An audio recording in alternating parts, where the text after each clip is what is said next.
প্রত্যেক দিন হাজার হাজার চারা সারা বাংলাদেশে আমরা ডেলিভারি করতেছি। আর চারা ডেলিভারি দিতে যাই কিন্তু আমাদের প্রতিদিনের লতিগুলো উত্তোলন করা হয়েই যায়। আর এরকম চারা যদি পেতে চান সরাসরি আমাদের ভিডিও স্ক্রিনে দেওয়া নম্বরে যোগাযোগ করুন। আসসালামু আলাইকুম। দেশ ও দেশের বাইরে থেকে যে বা যারা আমাদের আজকের ভিডিওটি দেখছেন সকলকে জানাই আন্তরিক শুভেচ্ছা ও অভিনন্দন। প্রিয় দর্শক, সরাসরি আজকেও মাঠ থেকে আপনাদেরকে দেখাবো আমরা আজকে কেমন চারাগুলা ডেলিভারি করতেছি। এই যে দেখেন, প্রতিনিয়ত আমাদের এরকম ডেলিভারিগুলা কিন্তু থাকেই।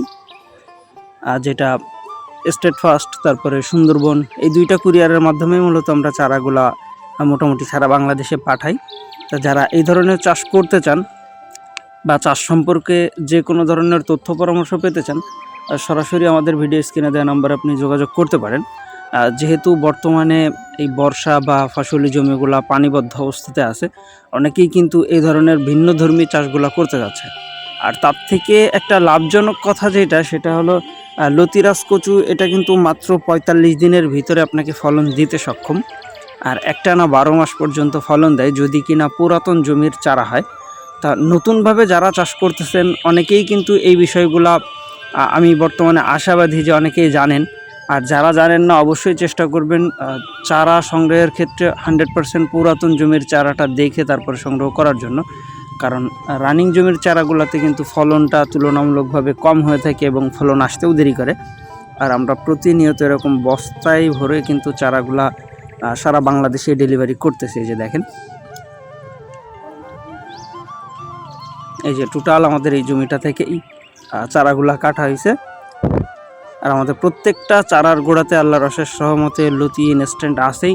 আর যেটা আপনি চারা রোপণ করলে খুবই দ্রুত সময়ের ভিতরে ফলন পাবেন বলে আশা করি, যেটা 40 থেকে 42 দিন। কারণ এই জমির যেই মা গাছগুলো ছিল সেগুলো 10 মাসের বেশি। যে দেখেন, প্রত্যেকটা চারার গোড়াতেই কিন্তু লতি ইনস্ট্যান্ট আছে।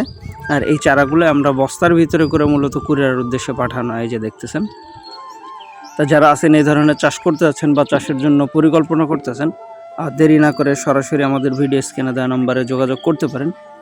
আর চাষ বা ইতিমধ্যে যারা নতুন চাষ করতেছেন, যাদের গাছের বয়স 2 মাস বা 2 মাসের আশেপাশে, নতুন ফলন আসতেছে বা গাছে কোনো রকম যদি সমস্যা দেখা দেয়, সরাসরি আমাদের সাথে যোগাযোগের মাধ্যমে আপনার সকল প্রকার সমস্যাগুলোর সমাধান আপনি করে নিতে পারেন।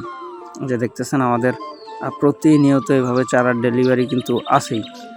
অবশ্যই এরকম সুস্থ সবল চারাগুলা সংগ্রহ করার জন্য চেষ্টা করবেন, তাহলে ভালো ফলনটাও কিন্তু আপনি আশা করবেন এখান থেকে। তো এই ছিল মূলত আমাদের আজকের ভিডিওটা। দেখা হবে পরবর্তীতে আবার নতুন কোনো ভিডিওতে, নতুন কোনো চাষের সন্ধানে। আর সরাসরি মাঠ থেকে আমিও দেখানোর জন্য চেষ্টা করব সমস্ত কিছুই। সবাই ভালো থাকবেন। আল্লাহ হাফেজ।